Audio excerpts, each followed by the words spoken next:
chanter pour le roi des rois. Hosanna, Hosanna. Hosanna, Hosanna. Hosanna, Hosanna. Hosanna,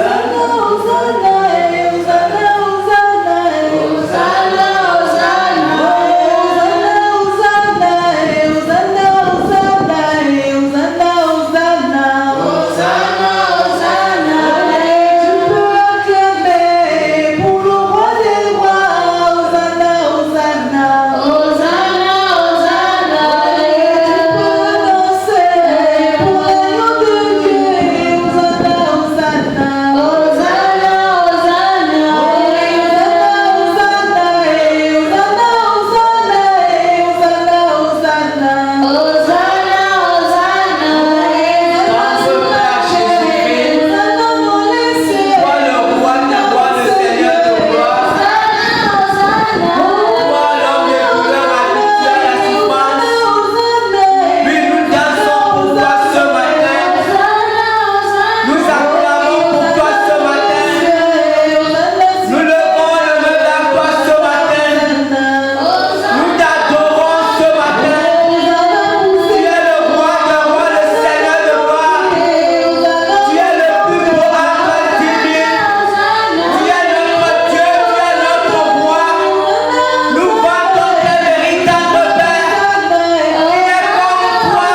Nous rendons grâce à Dieu. En début d'année, c'était dimanche dernier, le Saint-Esprit nous a donné comme thème de cette année la délivrance.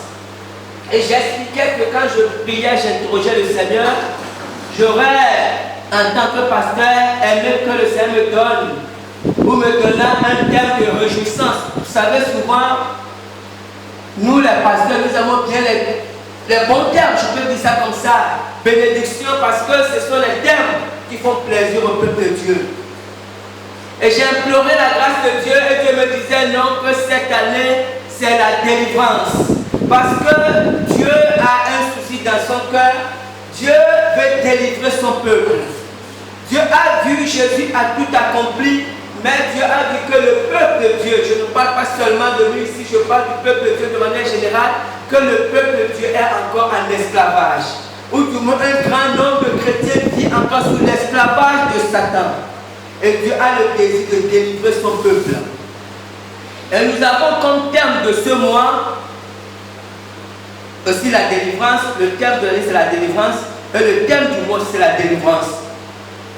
Et le verset du mois c'est 1 Jean 3, verset 8b. 1 Jean 3, verset 8b qui dit, je lis la parole de Dieu. La partie B dit, le Fils de Dieu a paru afin de détruire les œuvres du diable. Le Fils de Dieu a paru afin de détruire les œuvres du diable. Jésus est venu, Jésus a tout accompli, Jésus a dit tout est accompli, mais Dieu se rend compte que le peuple est toujours dans l'esclavage. Et Dieu veut délivrer son peuple. Le thème de ce matin, c'est l'examen du cœur. L'examen du cœur. Et nous avons notre texte dans Matthieu 15, versets 17 à 20. Le thème c'est l'examen du cœur. Matthieu 15, versets 17 à 20.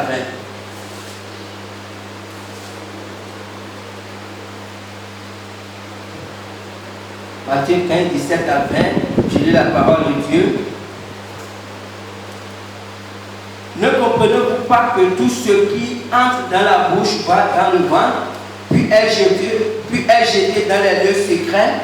Mais ce qui sort de la bouche vient du cœur, et c'est ce qui souille l'homme. Car c'est du cœur que viennent les mauvaises pensées, les meurtres, les adultères, les impudicités, les vols, les faux témoignages, les calomnies. Voilà les choses qui souillent l'homme, mais manger sans s'être lavé les mains, cela ne suit point l'homme. Amen. Okay. Lundi dernier, je suis parti à l'église d'un pasteur ami, l'église qui n'est pas très loin de chez moi. Je suis parti à cette église parce que je voulais rencontrer un frère bien-aimé, un frère qui est de l'église, qui est souvent là-bas. Et comme à la base je suis informaticien, j'aide souvent cette église dans le domaine informatique pour beaucoup de choses. Mais ce lundi-là, j'avais besoin de faire des impressions, j'en avais plus de papier, donc je suis allé demander des papiers. Et lorsque je suis arrivé, comme d'habitude, j'ai vu des gens, quelques personnes. Donc j'ai demandé le frère, j'ai dit le frère, j'ai dit mais tel frère n'est pas là. Ils m'ont dit non, il est mort. J'ai dit comment ça, il est mort? Ils m'ont dit non, il est décédé le 24 décembre. C'est vrai que ça faisait environ un mois et demi que je n'avais pas vu le frère, mais j'étais tellement choqué que j'ai dit mais comment ça? Est-ce qu'il était malade? Effectivement, il était malade. Donc j'ai demandé si le pasteur n'est pas là. Donc sur le coup, j'ai appelé le pasteur. J'ai dit mais je suis chez toi, j'ai appris que tel frère. Il m'a dit oui, parce qu'en fait le pasteur était en principe en voyage. Je pensais qu'il n'était pas encore rentré. Ce sont les autres qui étaient déjà là. Donc il m'a dit donc que c'est même pour ça qu'ils sont rentrés plus tôt et qu'il est décédé, qu'il était malade, tout ça. J'étais choqué.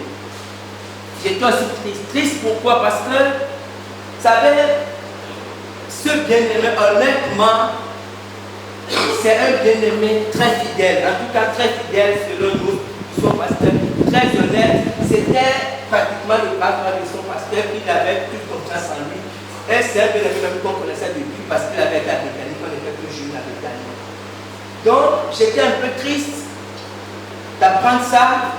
Et puis quand je parlais après avec son pasteur, le pasteur me disait aussi que lui le savait parce que quand il est décédé, après il a appris certaines choses qui n'est pas, c'est pas des choses qui sont avérées. C'est quand quelqu'un est mort, on peut raconter des choses sur lui. Donc le pasteur disait que bon, tout ça l'a attristé. Et je me disais que Seigneur, est-ce que ce bien-aimé est parti auprès de toi ou... Donc c'est ce qui m'attristait. Ce n'est pas le fait qu'il soit mort, vous comprenez? C'est surtout parce qu'à cause de ce que son pasteur a dit, parce que le pasteur quand il a fait, il était en Turquie, il était totalement abattu. Mais après, quand il est rentré, quand il apprend maintenant ce que les autres membres disaient, bon, il a dit même que ça là même était un peu dans une confusion. Donc, et ça m'a beaucoup attristé. J'ai demandé au Seigneur. Et puis le même pasteur me disait que non, qu'à ce moment, l'église c'est vraiment compliqué. Parce qu'il me parlait d'un autre pasteur, que lui connaît, qui est son ami. Il disait qu'il est parti quand il était un pasteur, et ce pasteur, il parlait du peuple. Et puis le pasteur lui a dit que mais il a vécu quelque chose qui l'a beaucoup choqué. ce pasteur avait une femme qui était un peu comme son bras droit aussi. Et il comptait beaucoup sur cette femme. Et un jour, je ne sais pas ce qu'il a vu, un jour comme ça, le pasteur il regardait les deux. Et puis, il voit cette femme a publié des photos où elle était nue. Et le pasteur a dit, mais le pasteur était tellement choqué, mais comment ça? C'était son. Elle me disait que dans l'église, on se rend compte que nous sommes dans une période très dangereuse pour l'église. Vous savez, beaucoup viennent de plus en plus à l'église sans vraiment connaître Dieu. C'est pour ça que ce matin, nous allons parler du cœur. Le cœur, parce que c'est le cœur qui est le centre de l'adoration de Dieu. C'est le cœur qui est le centre de la relation avec Dieu. Et ce matin, nous allons parler du cœur. Amen. Grand 1, le cœur religieux. Le cœur religieux. On va aller Luc 18, versets 10 à 12. Luc 18, versets 10 à 12. Deux hommes montèrent au temple pour prier. L'un était pharisien et l'autre publicain. Le pharisien debout priait ainsi en lui-même: Oh Dieu, je te rends grâce de ce que je ne suis pas comme le reste des hommes, qui sont ravisseurs, injustes, adultères ou même comme ceux publicains. Je jeûne 2 fois la semaine, je donne la dîme de tous mes revenus. Le publicain se tenant à distance n'osait même pas lever les yeux au ciel, mais il se frappait la poitrine en disant: Oh Dieu, sois apaisé envers moi, qui suis un pécheur. Je vous le dis, celui-ci descendit dans sa maison justifié plutôt que l'autre, car quiconque s'élève sera abaissé et quiconque s'abaisse sera élevé. Amen. Ici, c'est le Seigneur qui raconte l'histoire de deux hommes. De deux hommes qui fréquentent l'église. De deux hommes qui sont habitués à l'église. Et le Seigneur a dit lui-même que l'un était pharisien et le publicain. Parce que vous savez, en Israël, les pharisiens, ce sont des prêtres, les sacrificateurs, les gens comme les pasteurs, ou les responsables de les églises. C'est ça le pharisien. Mais les publicains, c'était des gens qui étaient mal dans le peuple, parce que c'était des personnes qui étaient souvent un peu des voleurs, comme ils percevaient les impôts, donc quelquefois ils volaient un peu les gens. Donc je dis que ces deux personnes fréquentent l'église. Comprenez? Mais Jésus dit que à la fin, c'est le publicain qui a été justifié par Dieu. Pourquoi? Parce que le pharisien, qui est un prêtre, c'est un prêtre, parce que le pharisien avait un cœur religieux. Vous savez, le cœur religieux se distingue souvent par 3 choses. Le cœur religieux, souvent, c'est d'abord les gens qui fréquentent les églises qui ont ça. Ça peut être l'église catholique, les protestants, l'église éveillée, mais ce sont les gens qui fréquentent les églises. Ça peut être un pasteur, un diacre, un ancien, un nouveau, mais ce sont les gens qui fréquentent les églises qui ont des cœurs religieux. La première chose, c'est la propre justice. Et on voit ça au verset 12. Il dit, verset 12, il dit quoi? Je jeûne 2 fois la semaine, je donne la dîme de tous mes revenus. Donc, il avait la propre justice. Il faisait des choses dans la maison de Dieu. Ce qu'il disait n'était pas faux, mais il était satisfait de ce qu'il faisait. Il avait l'impression de faire beaucoup pour Dieu. En fait, il avait sa propre justice. C'est la première chose. Et la propre justice, des fois, donne. C'est pas Jésus a dit à la fin, celui qui s'élève sera abaissé. Parce que cette propre justice faisait en sorte qu'il était orgueilleux avec l'orgueil spirituel. C'est la première chose qu'on voit chez un chrétien qui a un cœur religieux. La deuxième chose qu'on voit, c'est la concurrence et la comparaison. Le verset 11 dit: je ne suis pas comme ce publicain. Ça veut dire qu'en fait, c'est quelqu'un qui menait sa vie. Ce pharisien, il ne menait pas sa vie spirituelle pour lui, mais quand il menait sa vie spirituelle, il se comparait un peu aux autres. Il voyait, il regardait un peu tel frère, il regardait un peu telle soeur, et puis il se disait que bon, en tout cas, je ne suis pas comme telle personne, donc je suis sûrement meilleur que telle personne. Vous comprenez? Donc, l'esprit religieux, ça crée ça. Ça crée la concurrence. Et souvent, on voit les gens se dire au moins, si on apprend que tel frère ou telle soeur est dans l'adultère, des fois on est même un peu content parce qu'on se dit qu'au moins moi je ne suis pas dans la lutte, au moins et souvent on aime, et ce que ça crée après, ça crée des critiques et la médisance, c'est la troisième chose. Parce que souvent on est content quand on apprend une mauvaise chose de quelqu'un, on est content de rapporter ça, c'est pour montrer qu'au moins, soit on n'est plus à ce niveau. Comprenez? Donc ça c'est le cœur religieux. Et ce pharisien avait ça. Il était devant Dieu, il était satisfait de sa vie spirituelle et il était en conférence avec le publicain et il devait me dire quand il n'y a pas les mauvaises choses, ce sont des gens qui révèlent rapidement les mauvaises nouvelles dans l'église. Tel frère a fait ça, est-ce que tu as pris tel frère? Ça c'est le cœur religieux. Et ce n'est pas un cœur que Dieu aime. Si nous nous indiquons dans ces choses, nous devons implorer la grâce de Dieu pour la régénération de notre cœur. Le cœur religieux ne sert pas Dieu. On peut faire beaucoup de choses. Jésus a dit à la fin que c'est le publicain qui a été justifié. Vous voyez, le pharisien ne mentait pas quand il disait que je donne la dîme, il faisait toutes ces choses. Mais à la fin, toutes ces choses ne servaient à rien parce qu'il s'en vantait, parce qu'en fait, sa vie chrétienne tournait autour de lui. Amen. Grand 2, le cœur et la bouche. Luc 6.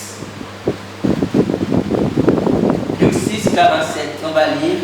Grand 2, le cœur et la bouche. Luc 6, verset 47. Luc 6, verset 45, dit quoi? Ok, j'ai la parole de Dieu. Luc 6, 45. L'homme bon tire de bonnes choses du bon trésor de son cœur, et le méchant tire de mauvaises choses de son mauvais trésor. Car c'est de l'abondance du cœur que la bouche parle. Je vais relire. L'homme bon tire de bonnes choses du bon trésor de son cœur, et le méchant tire de mauvaises choses de son mauvais trésor. Car c'est de l'abondance du cœur que la bouche parle. La Bible nous montre que, en fait, notre cœur nous révèle certaines choses, nous montre certaines choses. La première chose que notre bouche plutôt nous montre, c'est l'état de notre cœur. Vous savez, notre bouche révèle notre cœur. Ça, c'est la première chose. Révèle l'état de notre cœur. Jésus a dit que c'est de l'abondance de la bouche, c'est de l'abondance du cœur que la bouche parle. Ça veut dire que si par exemple, là bientôt, la CAN va commencer, si ton cœur est rempli du football, tu pourras passer des heures à parler du football sans te fatiguer. Parce que c'est ce qui remplit ton cœur, comprenez? Si ton cœur est rempli du je ne sais pas quoi, tu prends n'importe quoi. Comprenez? En fait, pourquoi Jésus le dit? Jésus le dit, en fait, ce n'est pas pour nous faire du mal. La Bible vient pour nous aider. La Bible nous sert de miroir. Ça nous permet de nous... Vous savez, David disait, qui connaît ses égarements? La Bible nous permet de connaître notre cœur, de nous connaître un peu. Donc, parce que ce qui remplit notre cœur bouillonne dans notre cœur et nous avons envie de le partager. Donc, lorsque nous parlons, comprenez, notre bouche révèle ce qui est dans notre cœur. Comprenez? Si c'est la politique qui remplit notre cœur, nous pouvons passer des heures à parler de politique parce que c'est ce qui est dans notre cœur. Comprenez? Si c'est les vêtements, si c'est les maisons, c'est ceci. Donc, lorsque nous parlons de ce qui remplit notre cœur. Donc, notre bouche révèle d'abord notre cœur. La deuxième chose, notre bouche nous renseigne sur l'état de notre cœur. Ça, c'est par rapport à autrui. Faites un exercice vous-même.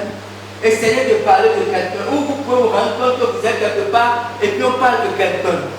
Si par exemple, je prends un exemple très simple pour qu'on comprenne. Imaginez que vous êtes quelque part qui a beaucoup d'opposants et que vous commencez à parler du chef de l'État. Vous allez voir que les gens vont commencer, si même il y avait une bonne ambiance, là vous venez de gâcher l'ambiance.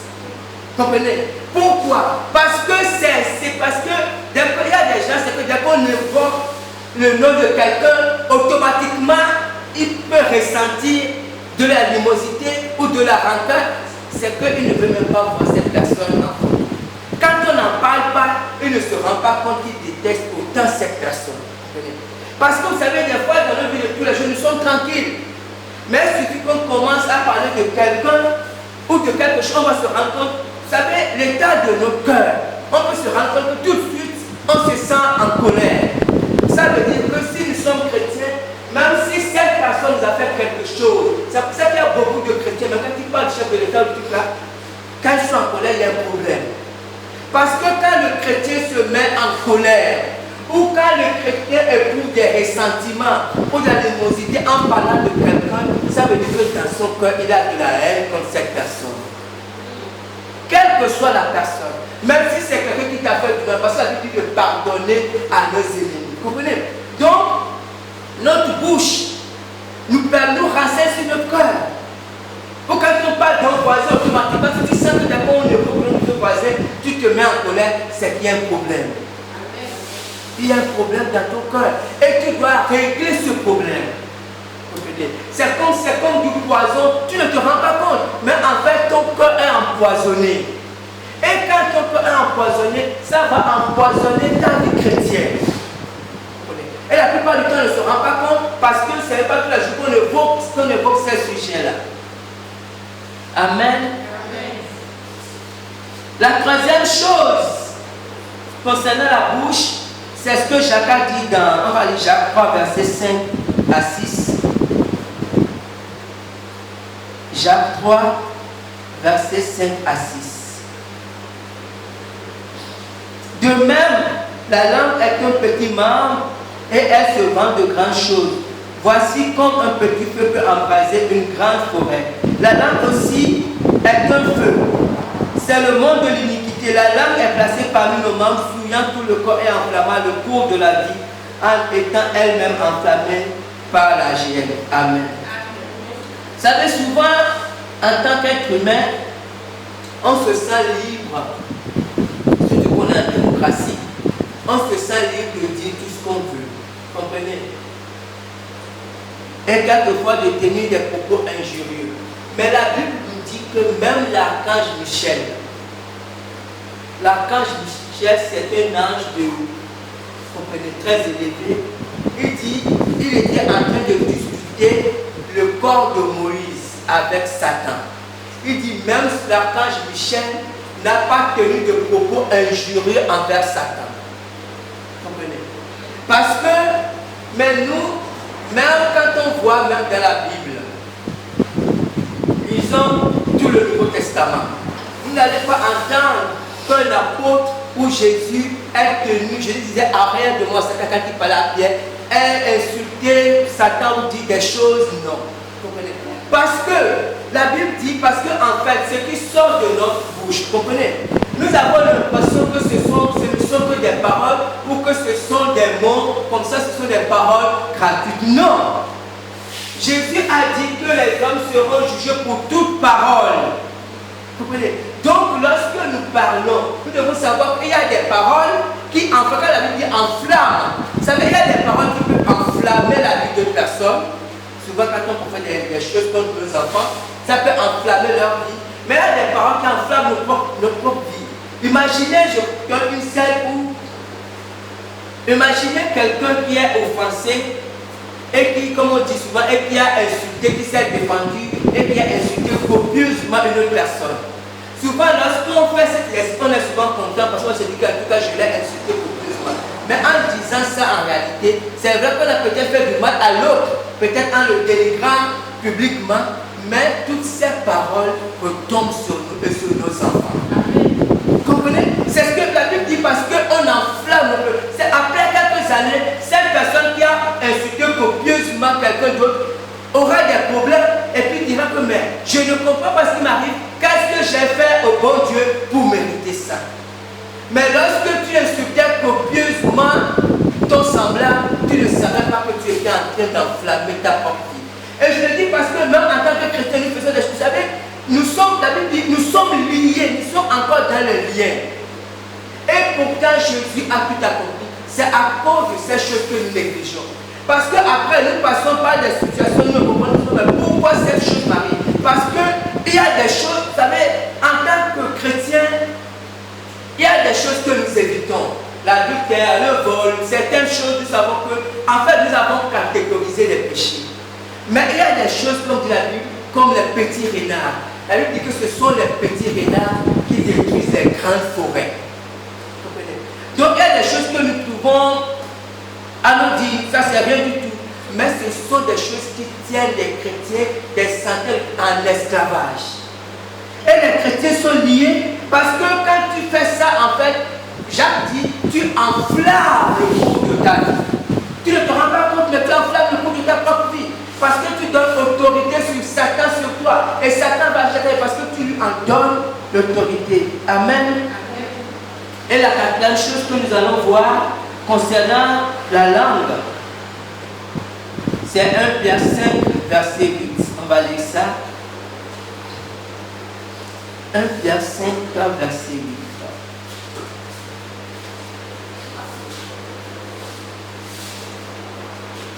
L'apôtre a dit,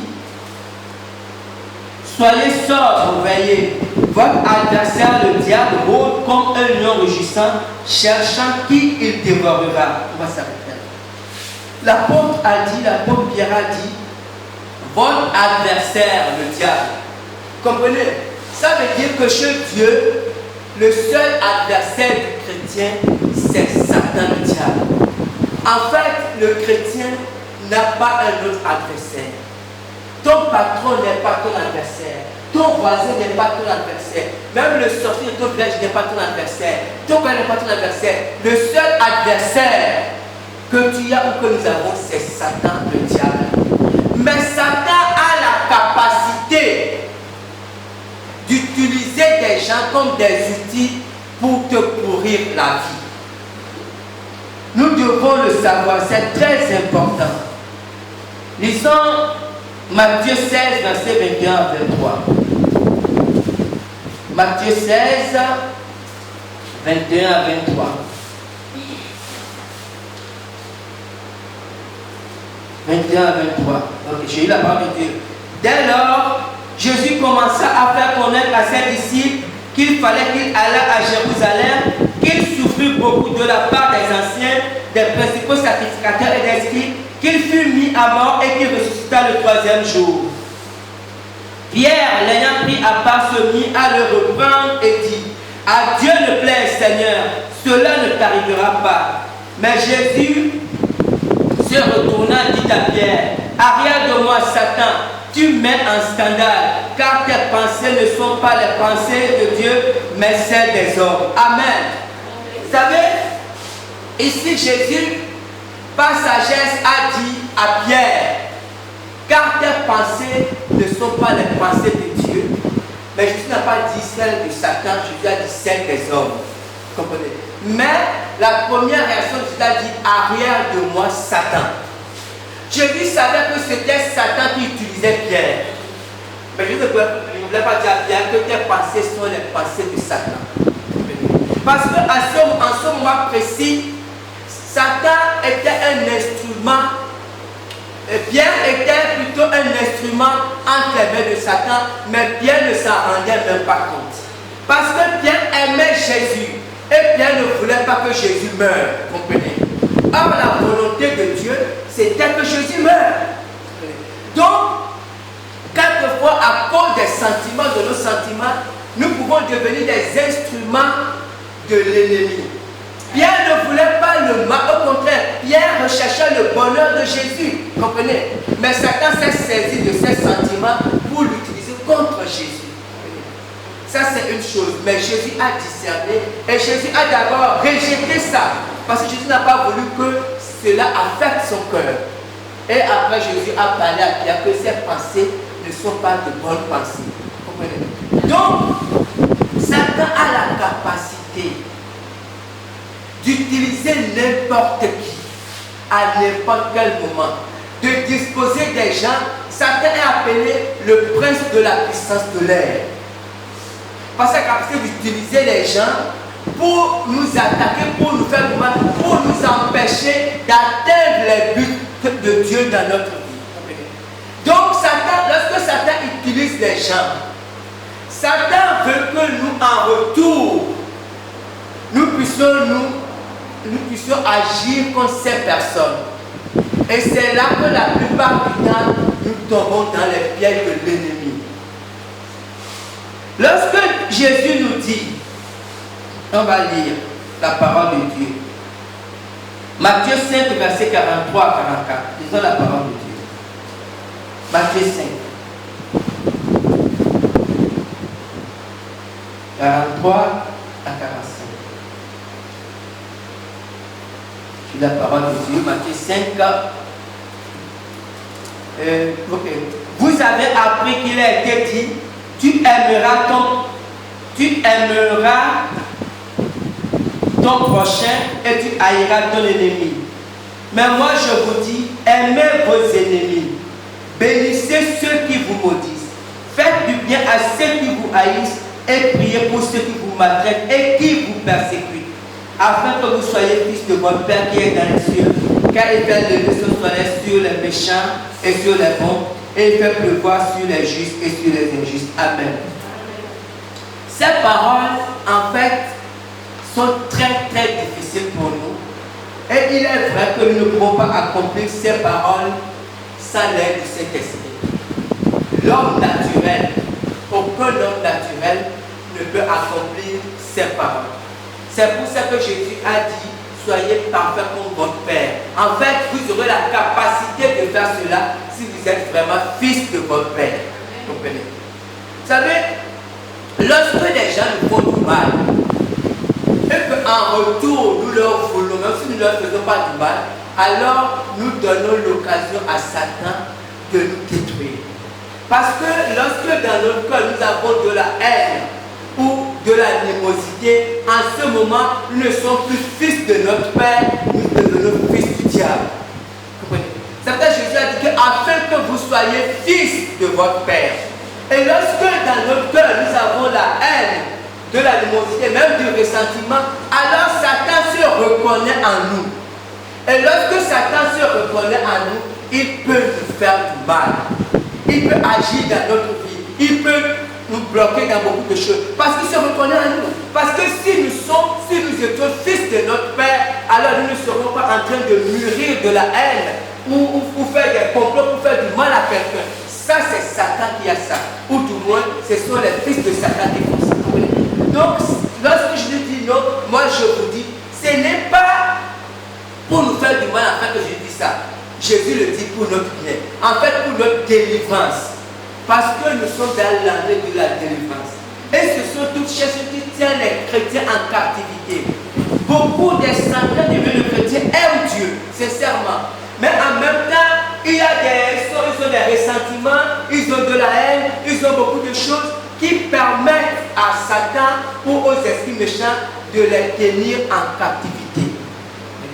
Et c'est très important. Tant qu'on a ces choses en nous, alors Satan a accès à notre vie. Vous savez, l'apôtre Paul, lisons 2 Timothée 4, 14 à 15 pour finir avec cette partie.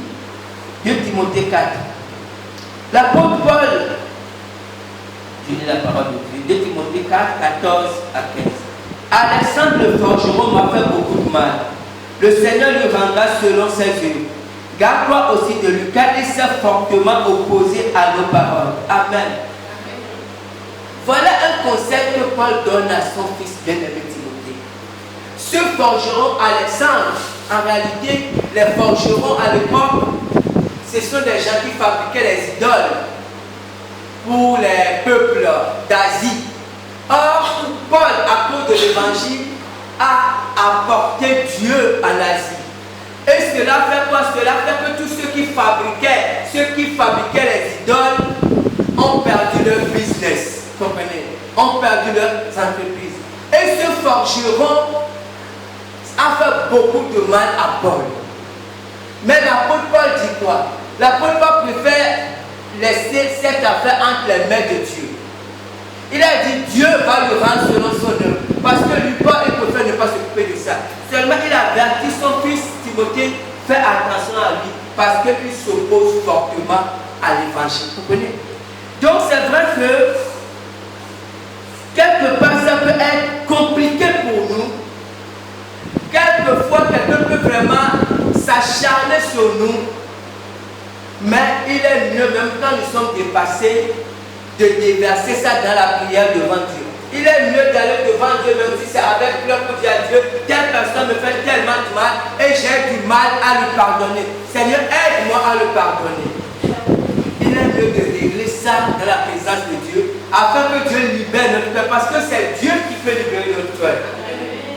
Quand nous sentons, nous allons dire, Seigneur, aide-moi afin que Dieu libère notre cœur. Amen. Grand 3, amélioration ou régénération. Nous parlons toujours du cœur. Amélioration ou régénération. Si on va en Inde ou dans les pays d'Asie, il y a des hommes, là-bas, vous savez, à cause de la religion, ils se couchent même sur ils font des lits avec des planches, ils mettent des pointes dessus et puis se couchent sur ces pointes-là. Et ces pointes les blessent parce qu'ils veulent souffrir pour Dieu. Il y a deux personnes qui fabriquent des fouets avec des pointes dessus et ils se flagellent avec, parce que, vous savez, ils se disent que, ou ils ont un esprit que Dieu aura pitié d'eux s'ils souffrent pour Dieu. Vous comprenez? Donc, à cause de la religion, ils s'infligent d'atroces souffrances pour montrer à Dieu qu'ils sont en train de souffrir pour lui. Mais malheureusement, ce n'est pas ce que Dieu demande aux hommes. Dieu ne demande à aucun homme de faire des efforts. Comprenez bien. Dieu ne demande à aucun homme de faire des efforts pour le plaire. Parce qu'en réalité, aucun homme ne peut plaire à Dieu par ses propres moyens.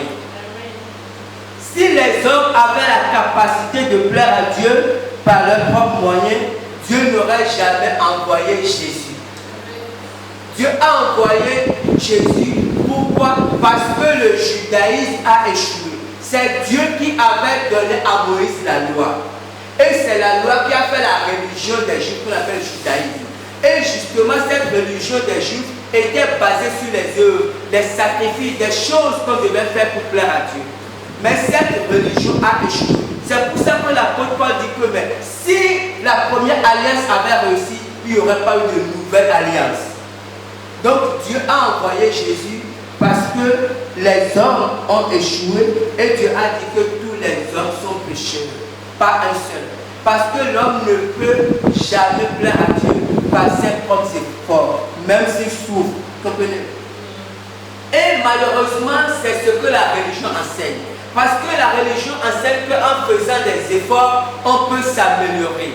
La religion enseigne les lois. Mais ce qui se passe, c'est que toutes les personnes qui pratiquent la religion se rendent compte dans leur cœur qu'ils sont tristes, qu'ils sont malheureux, qu'ils sont stressés. Parce que le christianisme, le véritable christianisme, qui a une relation avec Dieu, donne la paix au cœur, donne la joie au cœur. Mais la religion attriste le cœur. Parce que les gens font beaucoup d'efforts pour devenir meilleurs, pour s'améliorer, mais se rendent compte qu'ils ne deviennent pas meilleurs. Ils se rendent compte qu'ils tombent dans les mêmes travers, dans les mêmes péchés. Vous comprenez? Donc, c'est pour ça que la religion est une mauvaise chose. Dans Matthieu 23, verset 26, verset 25 à 26 que nous allons lire, Matthieu 23, verset 25 à 26. J'ai lu la parole de Dieu. Matthieu 23, 25 à 26. Malheur à vous, scribes et pharisiens hypocrites, parce que vous nettoyez le dehors de la coupe et du plat. Au contenant, il est plein de rapines et d'intempérance. Pharisiens aveugles, nettoie premièrement l'intérieur de la coupe et du plat, afin que l'extérieur devienne aussi net. Amen. Voici ce que Jésus a dit aux pharisiens. Jésus a dit aux pharisiens, parce que les pharisiens justement, c'était les gens qui étaient dans cette pratique de religion. Ils faisaient beaucoup d'efforts pour plaire à Dieu. La loi a été donnée aux pharisiens. Tu ne commettras pas d'adultère, tu ne feras pas ceci, tu ne honoreras pas ta mère. Cette loi, les 10 commandements, ont été donnés aux pharisiens. Et les pharisiens ont fait beaucoup d'efforts pour faire les 10 commandements. Mais le problème des 10 commandements et des autres lois, Dieu dit que les 10 commandements sont comme une chaîne. En fait, les 10 commandements sont liés. Le même Dieu qui a dit honore ton père et ta mère, le même Dieu qui a dit tu ne commettras pas d'adultère, c'est le même Dieu qui a dit que tu ne mentiras pas. Ça veut dire que si tu mens, alors tu pêches contre tous les 10 commandements. C'est ce que la Bible dit. Donc c'est compliqué pour l'homme. Et les pharisiens faisaient cet effort. Et Jésus leur a dit que vous êtes hypocrites. Vous êtes hypocrites parce que vous vous battez pour nettoyer l'aspect extérieur. Vous vous battez pour montrer aux gens que vous êtes des religieux alors que vos cœurs sont remplis de méchanceté. Alors que vos cœurs sont remplis de méchanceté. Quand tu as la concurrence dans le cœur, quand tu as l'envie, quand tu as la jalousie, pour Dieu, tout ça c'est la méchanceté. Tu n'as pas besoin de tuer quelqu'un pour être méchant devant Dieu. Et ce qui fait que Jésus leur a dit non, voici ce qu'il faut faire. Commence à nettoyer l'intérieur de la peau. En fait, Jésus dit, la stratégie, c'est de nettoyer le cœur. Je dis, lorsque tu nettoies le cœur, tu n'as même pas besoin de nettoyer l'extérieur, parce que quand tu nettoies l'extérieur devient net. Voilà le projet de Dieu. Et c'est ce que les gens ne comprennent pas. Le projet de Dieu, c'est la régénération.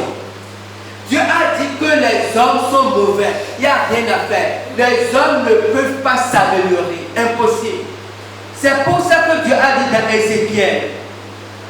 Dans Ézéchiel 36, verset 26 à 27, on va passer par le verset 25. Ézéchiel 36. On va lire Ézéchiel 36, la parole de Dieu. Verset 25 à 27, la Bible dit: je reprendrai sur vous une eau pure et vous serez purifiés. Je vous purifierai de toutes vos souillures et de toutes vos idoles. Je vous donnerai un cœur nouveau et je mettrai en vous un esprit nouveau. Je ferai de votre corps le cœur de pierre et je vous donnerai un cœur de chair. Je mettrai mon esprit en vous et je ferai en sorte que vous suiviez mes ordonnances et que vous obéissiez et pratiquiez mes lois. Dieu dit, je mettrai en vous mon esprit et je ferai en sorte que vous suiviez mes ordonnances. Parce qu'en réalité, de nous-mêmes, cela est totalement impossible. Voilà la régénération. En fait, c'est la régénération que Dieu offre aux gens. La régénération, c'est ce qu'on appelle aussi la nouvelle naissance. C'est la même chose. Mais cette régénération suit un processus. Dieu dit, voici ce que moi je vous offre. Je veux faire de vous des hommes et des femmes meilleurs. Parce que je veux changer votre cœur. Ce n'est pas la peine que vous fassiez des efforts pour devenir meilleur. Vous n'y arriverez jamais. Moi, je vais vous donner un autre cœur et je veux mettre mon esprit en vous de sorte que vous puissiez suivre mes lois et pratiquer mes ordonnances. Mais pour que cela puisse marcher, vous devez d'abord vous approcher de moi dans la repentance. Vous devez vous approcher de moi dans une repentance sincère. Vous devez vous reconnaître comme pécheur. Vous devez reconnaître que sans moi, vous ne pouvez pas y arriver. La repentance sincère, c'est le fait d'aller devant Dieu totalement brisé. De reconnaître devant Dieu que l'on est méchant. Vous savez, quand on demande, ce n'est pas par rapport aux autres. Tu n'es pas dire à Dieu que je suis méchant à cause de tel nom. Dieu sait tout ça. Mais Dieu, quand il te voit, ce qui intéresse Dieu, c'est ta vie par rapport à lui. Seigneur, je suis méchant, j'ai fait ça, j'ai besoin de changer. Viens à mon secours, aide-moi, je veux changer. C'est en ce moment que Dieu agit. Parce que Dieu ne nous oblige pas à aller vers lui. Comprenez? Dieu offre quelque chose, mais il faut que nous lui demandions que ça nous intéresse. Et lorsque nous allons vers le Seigneur, je veux changer, je ne veux pas y arriver de moi-même. Seigneur, on crie à Dieu. Lorsqu'on est sincère, quelque chose se produit. C'est ce qu'on appelle la nouvelle naissance. Un phénomène spirituel se produit et quand on sort de là, on se rend compte qu'on a une joie étrange. On ne comprend pas cette joie, mais notre cœur est rempli de joie. Comprenez? Et lorsque notre cœur est rempli de joie, en fait, on sent que quelque chose s'est passé dans notre vie. C'est ce qu'il appelle dit, Dieu vient de créer quelque chose en nous. Dieu a dit qu'il va enlever le cœur de Pierre, parce que le cœur de Pierre ne peut jamais plaire à Dieu. Il va nous donner un autre cœur sensible et qui fera sa volonté. Et lorsqu'on passe par là, comprenez, c'est là où on devient enfant de Dieu. Et lorsqu'on devient enfant, qu'est-ce qui se passe? Jésus a dit aux pharisiens, nettoie l'intérieur de la coupe et l'extérieur sera net. Qu'est-ce qui se passe? Celui qui est né de nouveau, en fait, le péché est accidentel dans sa vie, ça c'est une première chose. La deuxième chose, Dieu ne peut pas seulement changer le cœur, Dieu brise le pouvoir du péché. Ça veut dire que lorsqu'un chrétien pêche, ou lorsque quelqu'un qui est régénéré pêche, en fait c'est parce qu'il veut pécher. Parce que le péché n'a plus de pouvoir sur lui. Ça veut dire que si quelqu'un lui fait de mal, il a la capacité de pardonner à cette personne. Un homme naturel n'a pas cette capacité. Un homme naturel, quand tu vois ton ennemi, tu ne veux pas le détester, mais en tout cas ton cœur réagit à la seconde. Comprenez? Ton cœur réagit à la seconde. Mais lorsque tu es régénéré, lorsque tu vois ton ennemi, rien ne se passe au niveau de ton cœur. Rien ne se passe. Si tu veux, tu peux le saluer. Si tu veux, tu peux ne pas le saluer. Mais au niveau de ton cœur, tu es tranquille. Ce sont des signaux qui montrent que quelque chose s'est passé au niveau du cœur. Donc c'est ce que Dieu offre, c'est ce que Jésus appelle, c'est ce que Jésus dit à Nicodème, il faut que tu naisses de nouveau. Amen. Ok, on va parler de grand 4, on va aller vers la fin. Grand 4, veiller sur son cœur. On va vers la fin. Veiller sur son cœur. Proverbe 4, versets 23 à 27. Proverbe 4, 23 à 27. Josué, on lit d'abord la parole de Dieu. 23 à 27, je lis la parole de Dieu. Garde ton cœur plus que toute autre chose, car de lui viennent les sources de la vie. Écarte de ta bouche la fausseté, éloigne de tes lèvres les détours, que tes yeux regardent en face et que tes paupières se dirigent devant toi. Considère le chemin par où tu passes et que toutes tes voies soient bien réglées. N'incline ni à droite ni à gauche et détourne ton pied du mal. Amen. Josué venait de succéder au grand Moïse. Moïse était un grand homme qui a fait des choses extraordinaires avec Dieu. Et voilà que Josué venait de prendre la relève. Et Josué devait se poser beaucoup de questions. Josué devait être dans un stress terrible. Il devait se dire comment je vais faire pour conduire ce peuple-là, que même Moïse n'a pas réussi à conduire. Et Dieu est venu vers Josué. Et Dieu a dit à Josué, ne crains pas. Pourquoi tu crains? Le concept que Dieu a donné, Dieu a commencé à dire à Josué que ce livre de la loi ne s'éloigne pas de toi. C'est la première chose.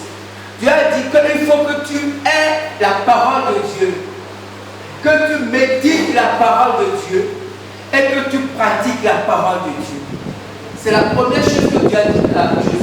Et tu ne crains pas, mais lis seulement la loi, le livre de la loi, et pratique tout ce que tu lis. Et la deuxième chose, Dieu a dit à Josué, garde dans ton cœur plus que toute autre chose. Dieu disait à Josué, ton plus grand trésor, ce n'est pas les batailles que tu vas mener, ou même les victoires que tu vas remporter.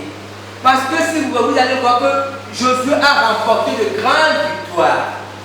Il a mené de grandes batailles par la grâce de Dieu. Et il a conquis de grands territoires. Mais Dieu lui a dit, ça ce n'est pas ton trésor. Ton plus grand trésor, c'est ton cœur. Garde ton cœur plus que toute chose. Car c'est par lui que passent les sources de ta vie. En fait, toutes tes grâces passent par ton cœur. Et si ton cœur est en mauvais état, alors tu as des problèmes. Les grâces qui viennent de Dieu, tout ce qui vient de Dieu passe par le cœur. Parce que le cœur, vous savez, c'est le centre de communication. C'est le centre de relation avec Dieu. Et lorsque le cœur est en mauvais état, parce qu'on a la haine contre quelqu'un, ou parce qu'on a quelque chose, ça bloque le cœur. Et ça arrête la communion ou la communication avec Dieu. C'est pour ça que Dieu a dit à Jésus, ton cœur garde le plus que toute chose. Amen. Amen. Et que Dieu bénisse sa parole. Hosanna, Hosanna, Hosanna. Pendant qu'on va chanter ce cantique doucement, c'est pour permettre aux uns et aux autres de s'incliner dans la parole pour parler avec leur Dieu. Tu peux t'incliner, tu parles avec ton Dieu pendant qu'on va chanter ce petit cœur. Hosanna.